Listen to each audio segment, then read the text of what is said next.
네, 서해 공무원 피격 사건과 관련한 검찰의 첫 구속영장 청구는 국정감사 당일에 전격적으로 이루어졌죠. 수사를 이끄는 송경호 서울중앙지검장은 범죄 혐의의 중대성과 증거인멸 가능성을 고려했다면서 원칙대로 수사하겠다는 입장을 밝혔습니다. 계속해서 우철희 기자입니다. 검찰이 구속영장을 청구할 당시 국회에서는 서울중앙지검을 비롯한 수도권 검찰청들에 대한 국정감사가 진행 중이었습니다.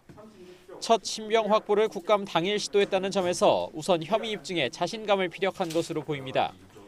말맞추기와 같은 증거인멸 가능성을 서둘러 차단할 필요가 있다는 판단도 깔린 것으로 해석됩니다. 국감장에 나온 수사 총책임자인 송경호 지검장도 바로 이 점을 힘주어 말했습니다.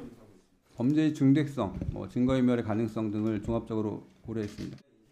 송 지검장은 또 서해 공무원 피격에 관여된 국가기관의 책임 유무와 책임질 인물들의 범위에 대해 세밀하게 살펴보고 있다고 밝혔습니다. 향후 검찰 수사는 서욱, 김홍희 두 핵심 인물의 신병을 확보하는 대로 박지원 전 국가정보원장은 물론 서훈 전 청와대 국가안보실장 등 윗선을 겨냥할 전망입니다. 박지원 전 원장 역시 서욱 전 장관과 마찬가지로 첩보 보고서 등을 삭제한 혐의로 고발됐고 서훈 전 실장은 청와대에서 관계장관 회의를 주재한 당사자입니다.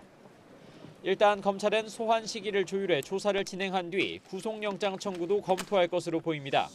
또 지난달 1일부터 시작해 아직 끝마치지 못한 대통령 기록관 압수수색 완료에도 더욱 속도를 내서 추가 증거 확보에 주력할 전망입니다.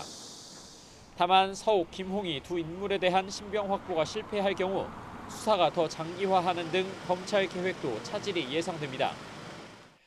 무엇보다 검찰의 칼끝이 문재인 전 대통령까지 향할지도 최대 관심입니다. 송 지검장은 즉답을 피하면서도 여지는 남겨뒀습니다.